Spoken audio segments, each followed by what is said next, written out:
first interviewed my next guest in 1991. Before then, he was best known as a popular BBC sports presenter, but by the time he'd appeared on Wogan, his life had taken a dramatic change.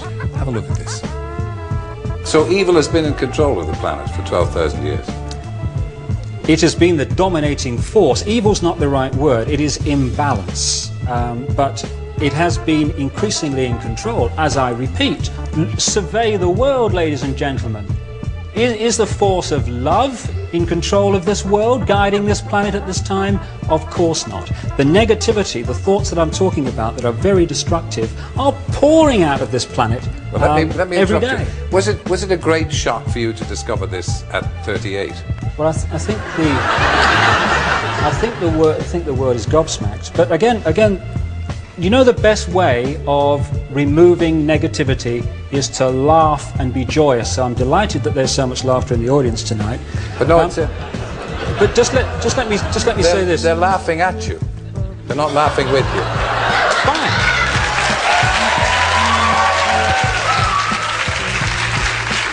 I didn't mean that to be hurtful. Terry. I don't want you to misinterpret it. They're not laughing in sympathy with you.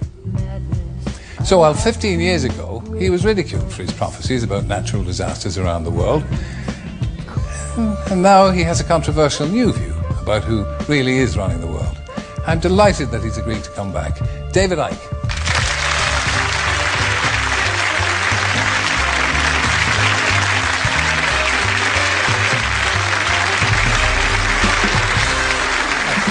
Thank you, no problem. Now, again, when I see that, I'm slightly embarrassed by it because I thought I was a bit sharp with that comment. So, and at the time I said I didn't mean it to embarrass you. So, that interview at the time, it changed everything for you, didn't it? Well, it changed everything in the sense of I couldn't walk down any street in Britain without being laughed at by most of the people. Going in a pub, there was uproar. A comedian only had to say my name to get a laugh.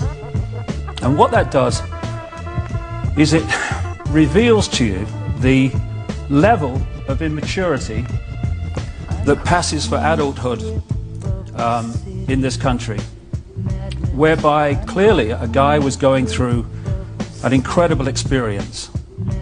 And instead of being mature and saying, why is this guy gone from being this, what you would call straight, normal television presenter, to how he is now. This is interesting. What's happening here? Instead, and I heard the ripples of laughter 16 years on when my name was mentioned, people just laughed.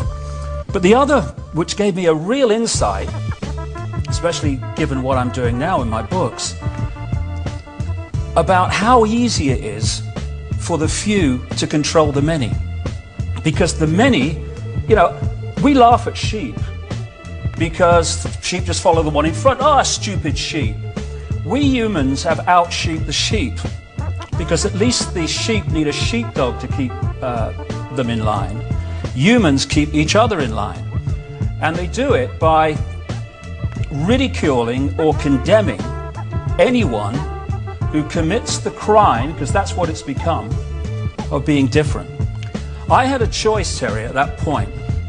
I could have ended up faced with that scale of ridicule and ended up shaking in the corner. Or I could have said, as I did, laugh, condemn, I don't give a damn. This is me. And if you don't like me, well, that's bad news, because this is the only me there is.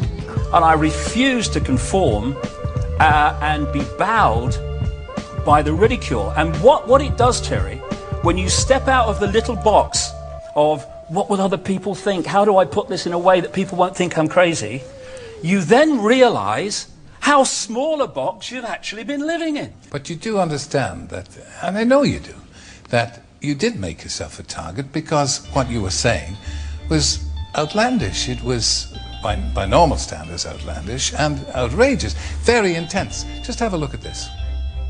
What about eruption? When may we expect tidal waves, eruptions, earthquakes?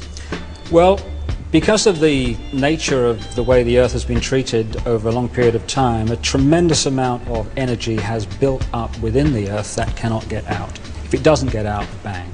So this is going to be released in a controlled manner, as controlled as possible, through earthquakes, through volcanoes and such like. If they don't happen, this is not punishment. If they don't happen, there is no Earth.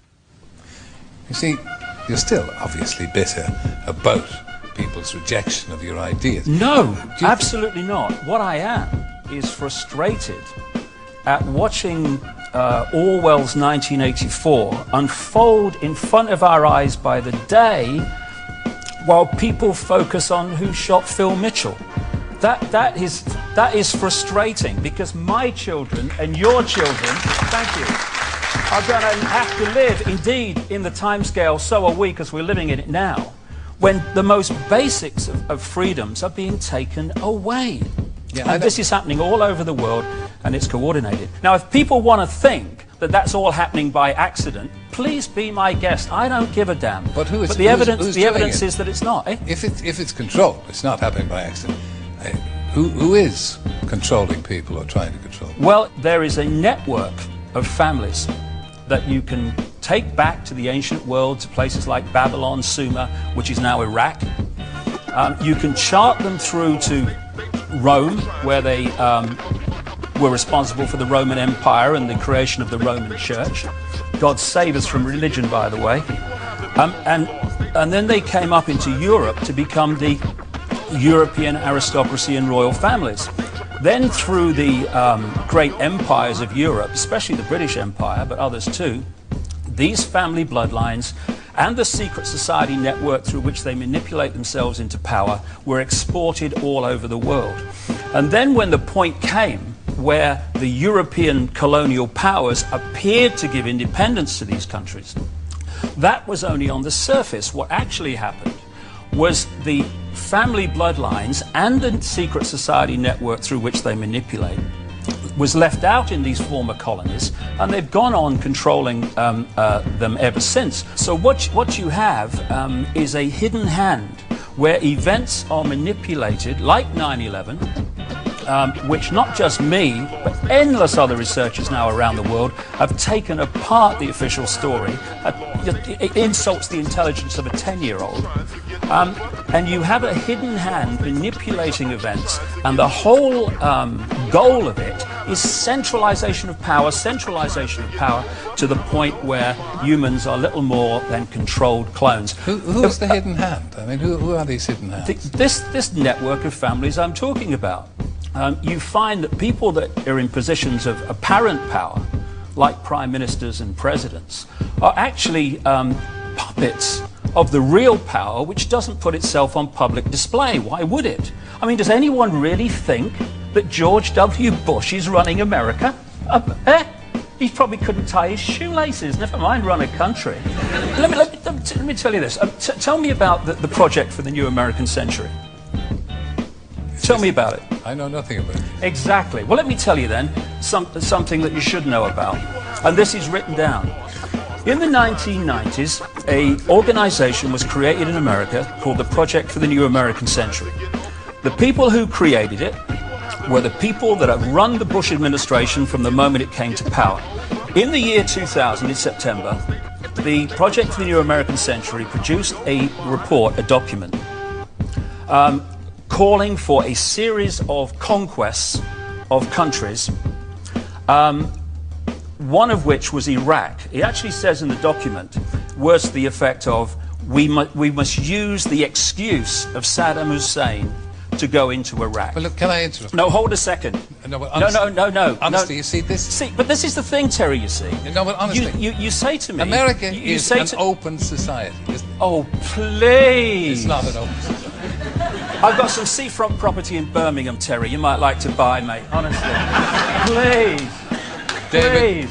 And they say I'm crazy and weird. America is an open society, my Well, God. I thought in my innocence that most Americans would know what was going on in America. Oh, God. But it's all, you know it all, and... Oh, see, you talked about cheap jibes. That's a cheap jibe. No, I'm not claiming I know it all. I'm saying that I've been to 40 countries. I've spent enormous amount of time in America talking to people who do know what's going on, victims of what's going on, and I'm passing this over to people. Now, yeah, sure. But you see how preposterous it is. What, the fact that you think America's an open society? No. Absolutely ludicrous, Terry. I've never heard anything so stupid in your life. Okay. Thank you, ladies and gentlemen. David Icke, thank you. Good luck with your mission. Pleasure. Thank you.